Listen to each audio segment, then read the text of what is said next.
Good afternoon, everyone, and welcome to our colloquium today, Understanding the Bidirectional Relationship Between Work Injuries and Mental Health Problems with Dr. Steve Granger. Dr. Granger is an assistant professor in the management department at the John Molson School of Business at Concordia University. So we'd like to welcome him today. Before I pass the mic over to our speaker, I just want to ask our attendees, if you have any questions, please enter them using the Q&A feature at the bottom of your screen, and we'll do our best to answer all your questions at the end of the talk. You could also raise your hand and I can unmute you to ask your question directly. So now over to our speaker, Dr. Granger. Fantastic. Thank you so much, Wendy. It is a pleasure to be here with you today. Hopefully you can see my screen now. And I'm really grateful for this opportunity to share some of the work that has been capturing my attention over the last few years. All right. Now, before I dive in, I would like to acknowledge that the work I'll be presenting today wouldn't be possible without my tremendous co-author, Dr. Nick Turner, nor without the outstanding assistance of Connie Dang and numerous others who have provided guidance and feedback throughout the development of this research. While I'll be saying I and my throughout today's presentation, this work is fundamentally we and our. So to prove case in point, throughout my adolescence and young adulthood, I worked in one physically laborious and hazardous job to another, whether that was peeling bone and fat from the backsplash of saws at a meat department, through wading through muddy water on an underground pipe crew. Throughout this time, I met a lot of interesting people, and from the people I met, I often heard a really similar story. They had all experienced a considerable number of work injuries throughout their work life, and almost all struggled with mental health problems or addiction in some form. So not only do work injuries and mental health problems on their own severely limit independence and the ability to enjoy life, they also threaten livelihoods and identity. Furthermore, each person affected by work injuries and mental health problems are embedded in a network of family and friends and colleagues and more who are indirectly affected by the consequences of these pernicious phenomena. While a lot of factors contribute to the existence of both work injuries and mental health problems, there is reason to believe that a relationship between them exists. Now, what if we can disentangle and mitigate the relationship between work injuries and mental health problems? Could we help make the lives of our fellow workers better? This has been the goal of my program of research. Now, to achieve this goal, it takes a few steps. The first step is to establish what we know about the relationship between work injuries and mental health problems. The second step being to piece together and test a coherent theoretical narrative underlying this relationship. And the final step is to apply this evidence and draw recommendations and practical implications. And this is going to be the trajectory for today's talk. So to start, what do we know about the relationship between work injuries and mental health problems? Do work injuries elicit mental health problems? Do mental health problems predict work injuries, or both? Now, the first step is to clearly define what I mean by these focal variables. Given that this is very much a multidisciplinary space, it's important to provide clear conceptual definitions of the problems. Now, here I define work injuries as a wound or damage to the body resulting from unintentional or intentional acute exposure to energy, or from the acute absence of essential elements caused by a specific event, incident, or series of events within a single workday or shift. Now, this definition of work injury is comprehensive in that it reflects the variety of ways that work injuries have been framed and measured in the research. These ways variously encompass whether a person has or has not experienced an injury, so presence or absence, whether the work injury was minor to major, so the severity of the injury, and how many work injuries an individual has experienced, so frequency.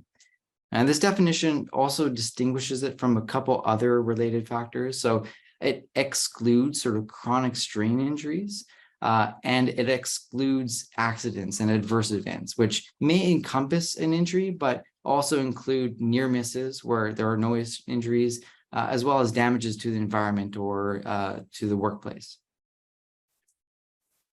Next, I draw on the definition of mental health, a higher order concept used to describe the state and variation of an individual's psychological well-being and distress.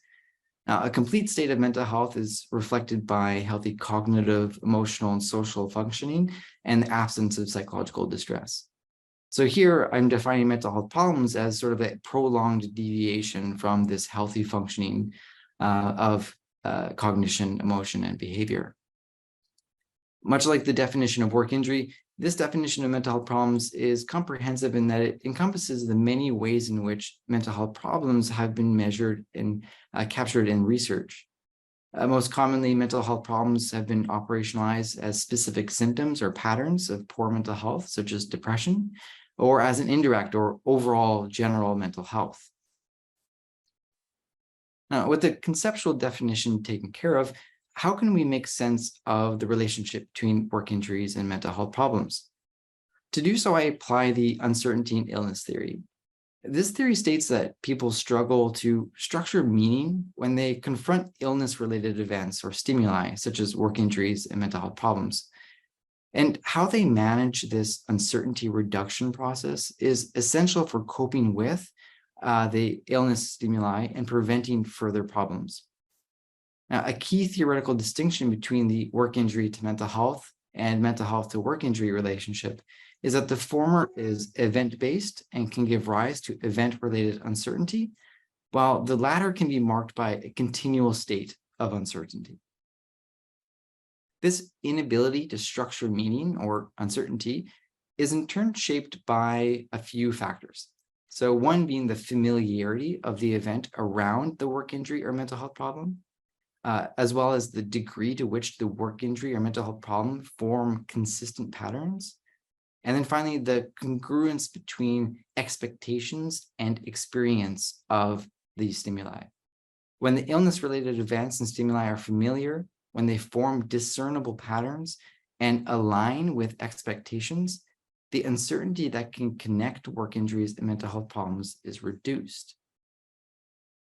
Therefore, from an uncertainty and illness theory perspective, work injuries should have a more consistent and robust association with subsequent mental health problems than do mental health problems with subsequent work injuries. For one, the familiarity of events surrounding an acute injury is likely low given the rare occurrence of work injuries relative to mental health problems, resulting in higher levels of uncertainty. Second, the number, the intensity, and the duration of mental health symptoms generally present themselves in configurations or patterns, resulting in less uncertainty. And third, there is less congruence around expectations and experiences of work injuries than mental health problems, given the acute nature of work injuries versus the prolonged or intermittent nature of mental health problems. So the event-based framing of acute work injuries will yield higher levels of uncertainty compared to the more prolonged or chronic mental health problems, which in turn increases the odds that people will make threat or danger-related appraisals about the consequences of work injuries compared to mental health problems. So to get a sense of the nature and size of the relationship between work injuries and mental health problems, I conducted a meta-analytic review and gathered published and unpublished effect sizes from numerous sources for the meta-analysis. Articles were primarily gathered from online databases, Web of Science, Google Scholar, PsycInfo, Medline. We further used relevant qualitative studies, reviews, meta-analyses gathered from these online databases for citation leads. Additional efforts were made to gather the gray literature, such as conference proceedings, white papers, theses, dissertations, and government reports. And finally, we made calls for unpublished data to relevant management and health and safety email list services. All articles were vetted and coded by myself and double coded by at least one research assistant. And in terms of the inclusion criteria, there was just 3. So whether there was work injury measured in any form, whether mental health was measured in any form, and an effect size for the relationship was provided, or at least enough information for me to calculate an effect size. Analyses were conducted using the metaphor package in statistical software R. A random effects model was chosen for the calculation of the weighted mean effect size, given the diversity of samples and studies included. And further, a mixed effects meta-regression procedure was used to test the difference in effect sizes by prospective measurement. And I'll get to that in a moment.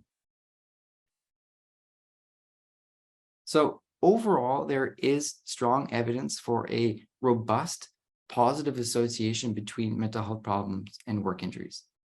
Now, this is shown in the forest plot here on the screen, which depicts sort of all the existing literature, at least in the English language, on the bivariate relationship between mental health problems and work injuries.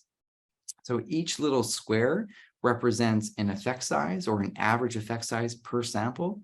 And what we're looking for is this little or minimal overlap between the confidence interval of these little squares, so the lines coming from them, and that dotted line representing 0. So we want to see sort of minimal overlap there.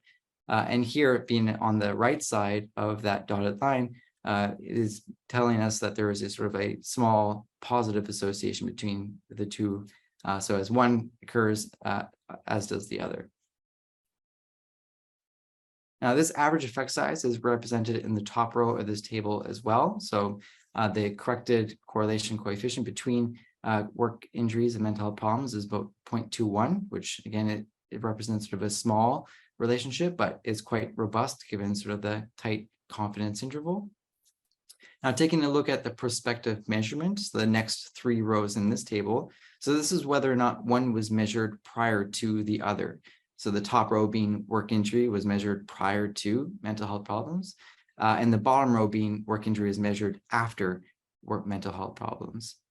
And here, I want you to draw your attention towards the 2 green boxes. And we tested the sort of difference between these 2 effect sizes and did find that there was a significant difference between whether or not work injuries occurred prior to mental health problems or whether or not mental health problems occurred prior to work injuries. While both were sort of positive and significant, the direction from mental health to work injury was about half the size of that from work injury to mental health problems. So overall, while there was much more to this meta-analysis, I wanted to focus on these 2 general takeaways about the relationship between work injury and mental health problems. So 1, there is evidence for a small but robust association between work injuries and mental health problems, and the effects are larger when injuries precede rather than follow mental health problems. So this brings us to study 2. What explains this relationship? So based on the first study, we can be fairly confident that a bidirectional relationship between work injuries and mental health problems exists. What we still don't quite know is what are the mechanisms shaping this relationship, and are those mechanisms distinct? So let's first consider the work injury to mental health problems relationship. In general, there is a lack of conceptual consensus in the safety literature, at least, but in the mental health literature, there are several useful theories that we can draw on. So a central feature of many of these theories is that a stressful life event like a work injury can change how we think, feel, and behave. The idea is that some people are predisposed to experience psychological symptoms under the right conditions. These models are often used to explain why individuals who experience the same event may have completely different outcomes. And this approach may be useful for explaining short-term consequences, but less so for sort of long-term consequences. Meanwhile, cognitive and affective theories of mental illness suggest these events can increase negative cognition and affect, which in turn have an impact on mental health. These negative cognitions can include things like rumination, catastrophizing, helplessness, self-blame, excessive upward counterfactual thinking, and even the shattering of positive illusions, such as the amount of control we have over our sort of day-to-day life and our own sort of fate. And this is all in line with control theory.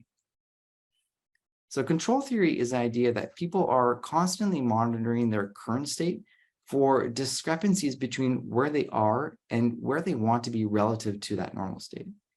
The problem with injuries is that this discrepancy reduction process can be frustrated or obstructed, potentially leading to those hosts of negative cognitions previously mentioned. As such, I propose that negative cognitions will underlie the relationship between prior work injury and subsequent mental health problems. Now, what about the opposing direction? I suggest that mental health problems can potentially increase vulnerability to work injuries. The cognitive load associated with mental health problems takes away from limited cognitive resources that would normally contribute to risk reduction through the avoidance of hazards. This proposition arises from models of cognitive resource allocation and extensions of cognitive load theory.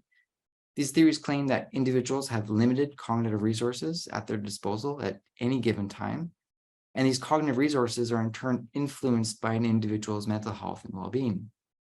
So together, I propose that mental health symptoms increase injury vulnerability because cognitive resources that are consumed when coping affect cognitive functioning vital to reducing the likelihood of injury. In particular, confronting mental health problems leads to increased feelings of being overwhelmed, diminished attentiveness to environmental stimuli, and increased error occurrence, all of which have been associated with increased likelihood of injury occurrence at work. So together we have two divergent cognitive mechanisms underlying this bidirectional relationship between work injuries and mental health problems. In addition to these mechanisms, I'm also proposing a specific conditional factor that should further differentiate this bidirectional relationship. I argue that social support will play a significant role in distinguishing this bidirectional relationship between work injuries and mental health problems. So according to the stress buffering hypothesis, support from others can help recipients cope with either acute events like work injuries or intensified strains such as mental health problems, mitigating the potential harm of these circumstances. However, this effect is not always consistent. According to the matching hypothesis, the effectiveness of social support in reducing stress is dependent on whether the support provided matches the needs of the individual. In other words, perceptions that others will provide resources when they are needed is key to stress buffering. A work injury, particularly a relatively severe injury, is a visible event-based stressor, both in terms of its immediate and subsequent consequences. So when a person experiences an injury, their needs will be more apparent to their support network, who, in recognizing this event-based stressor, will make their support more visible and deliberate. In contrast, mental health problems are not readily visible and often go undisclosed because of stigma. Not only that, those in a position to provide support, they're not often well equipped to recognize nor help others manage mental health problems when they are disclosed. So I propose that the buffering effect of social support is more likely to emerge between prior work injury and subsequent mental health problems than the reverse, because the differences in their visibility, their requisite needs, and the ability of others to match their support to address those needs. So altogether, the bidirectional relationship between work injuries and mental health problems should be marked by distinct cognitive mechanisms and differentiated by social support. So data for study 2 was gathered from the Canadian longitudinal study on aging to test the hypotheses. The CLSA is a large, comprehensive, and rigorous ongoing longitudinal study on aging and well-being here in Canada. This data collection effort includes 2 cohorts. So the first cohort is referred to as the tracking cohort. The second cohort is referred to as the comprehensive cohort. And both cohorts involve individuals aged 45 and older, with the comprehensive cohort engaged in a variety of additional measures in person compared to the tracking cohort who participated solely through the phone. Data from baseline interview and first follow-up interview for the CLSA were available for both cohorts and used for this study. As the focus is on work-related injuries, the study only looks at CLSA participants who completed both time waves and were currently working at the baseline. So participants who met inclusion criteria were on average 55 years old.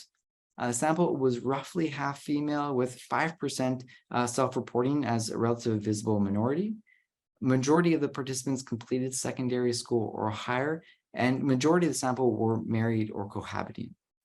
Reported personal income was stratified with 35% of the sample earning 50K or less. And finally, roughly 17% reported working more than one job at more than one business.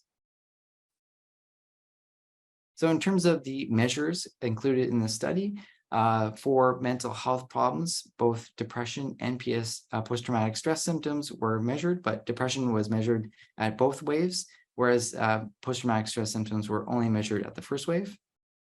In terms of cognitive functioning, some brief cognitive tests were completed at the baseline, and self-reported memory-related issues were reported at the follow-up survey. In terms of negative cognitions, life dissatisfaction was captured at both time waves. And finally, social support and work injuries were also both measured, social support being tangible and emotional, and this was captured at the baseline, and work-related injuries were measured at both the baseline and the follow-up. Analyses were run using structural equation modeling and M+, and logistic SEM when the outcome was the work-related variable or work-related injury variable, given it was binary.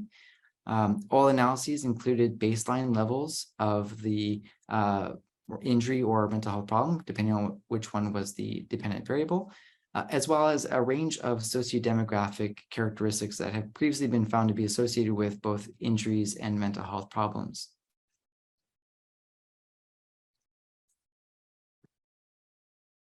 So taking a look at some of the first analyses. So here on the screen is our time one or working mental health problems to subsequent work injuries. And what we see is a small but direct effect from depression to work injury at the follow-up, and an indirect effect through memory-related issues from depression, but not through the cognitive tests. So while depression was related to both memory issues and sort of lower scores on the cognitive tests, the cognitive tests were unrelated to the follow-up work injury, while working memory issues were positively associated with an increase in work injury experience. And very similar results were found for post-traumatic stress symptoms captured at the baseline as well, with a sort of small direct effect to follow-up work injury, as well as an indirect effect through memory-related issues. So flipping it in the other direction, from baseline work injuries to follow-up depression, there was actually no direct effect from work injury to depression, but there were sort of indirect effects through negative cognitions, either whether it was measured at the baseline or at the follow-up.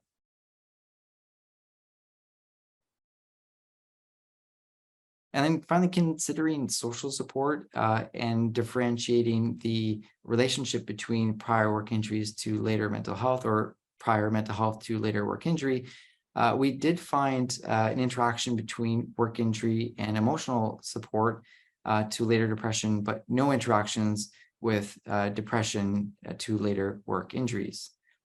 And just to sort of draw out that significant interaction, it was when emotional support was low when we observed sort of a higher or stronger effect between prior work injuries and depression at the follow-up. But when emotional support was high, that relationship disappears.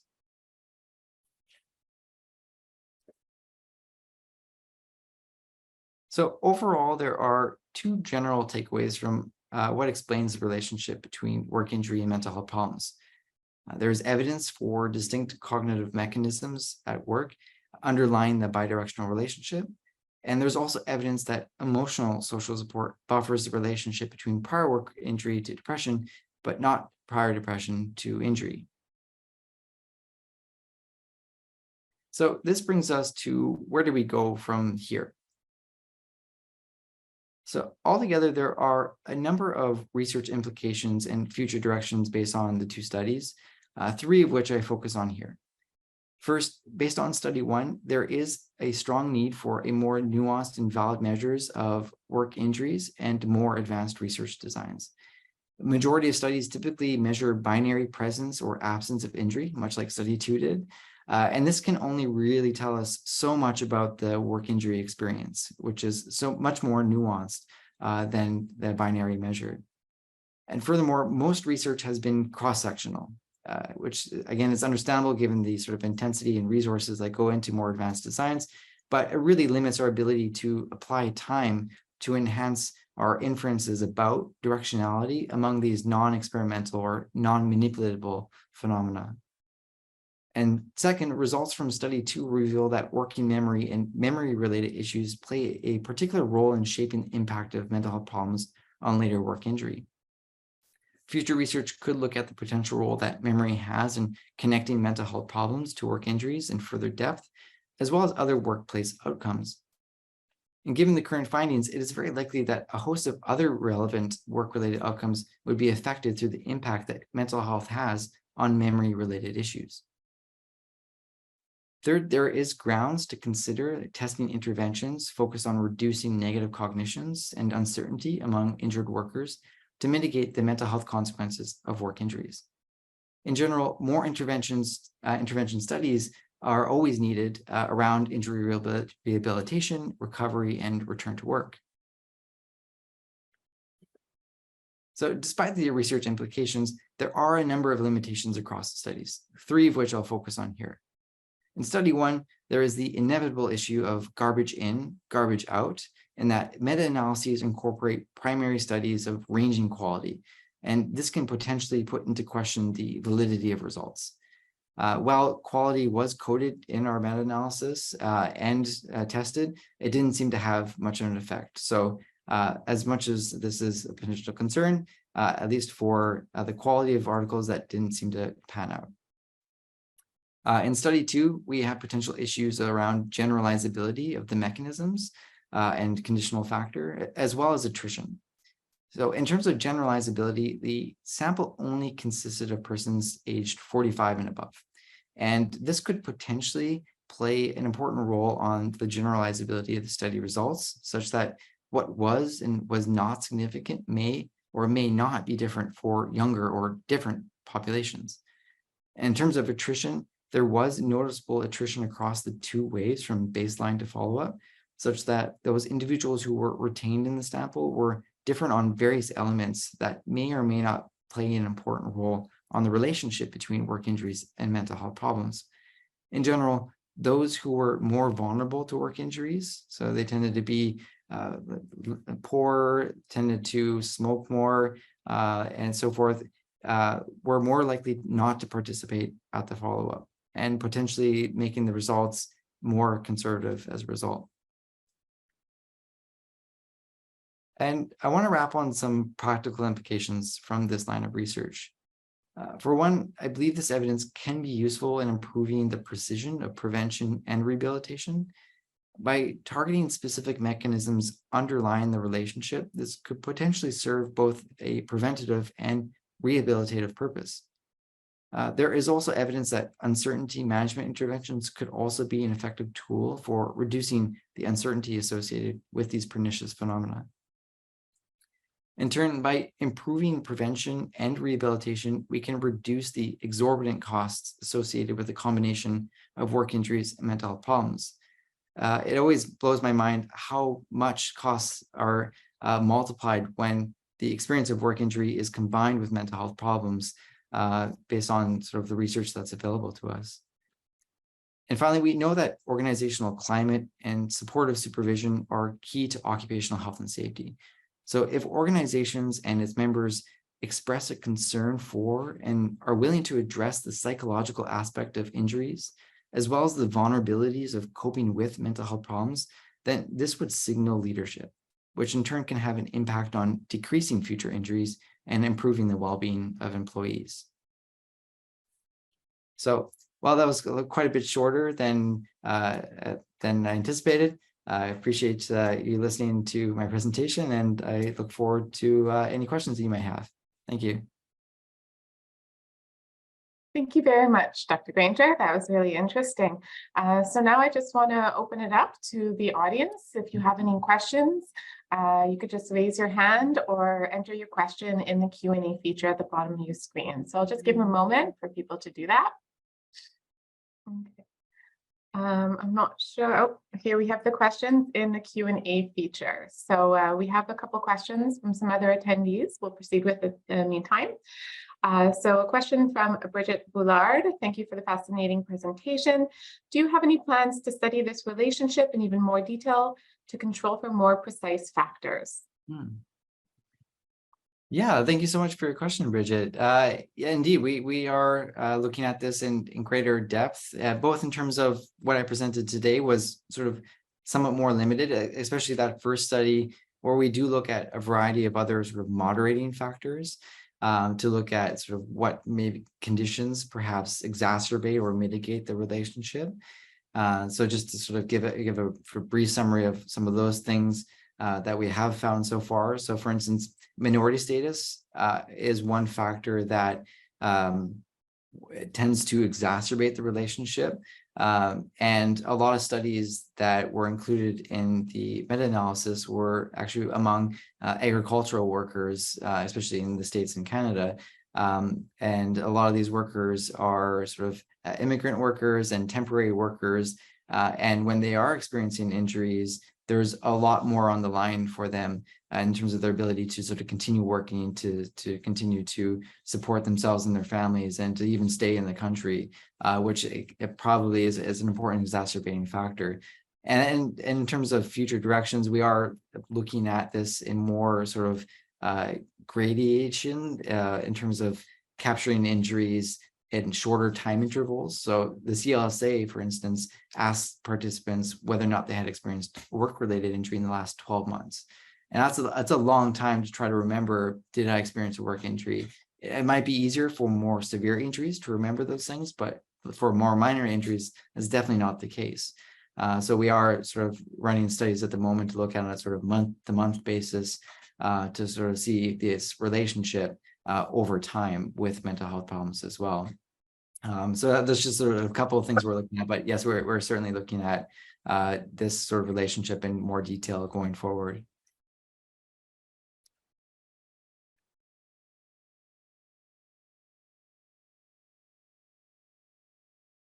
So we have another question from Henry Olders. Given the biological nature of current treatments for depression, example, ketamine, sleep deprivation, what theories have you considered for a biological relationship between work injuries and depression? It's a great question. I would need to, I think, recruit a multidisciplinary team to get at the biological side of things, because it's sort of a little bit out of my territory. And in terms of the second study with the CLSA, they did measure medications, and I did include that. And the results I showed you, I think today, didn't have it as a control variable, but I captured it because I was quite interested to see how many people were on medications. And in general, that's what it asked. But it would be nice to know in terms of specifically for mental health problems or for sort of pain, which you can imagine would very much likely reduce that relationship big time. And while I wasn't able to get a bit more precise in sort of accounting for the sort of medications and biological side of things, it did sort of shock me how many people were on medications in the CLSA sample. I think something like, I don't want to misremember this, but something like 85% of the sample were on a minimum of one medication like that they take daily. So there is very likely a lot of biological factors playing a role here, and but I would be very interested to get sort of a biologist's sense of this relationship as well going forward. Thank you.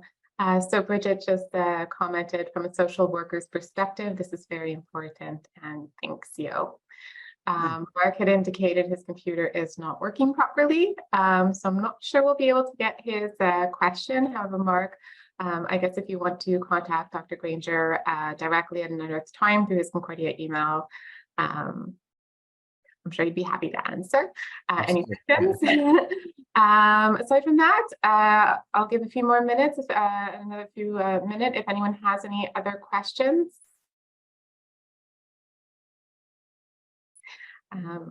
Okay, I guess no one has any questions. So I just want to thank you, Dr. Granger, for your time today and for your wonderful presentation. Just for everyone here, the presentation will be posted on the Perform website within a day or so, if you want to rewatch or send to anyone that you think it could help. And I just want to thank everyone for attending, and have a good rest of the afternoon. Thank you so much, Wendy, and thank you everyone for your time and attention and questions. Take care. Bye.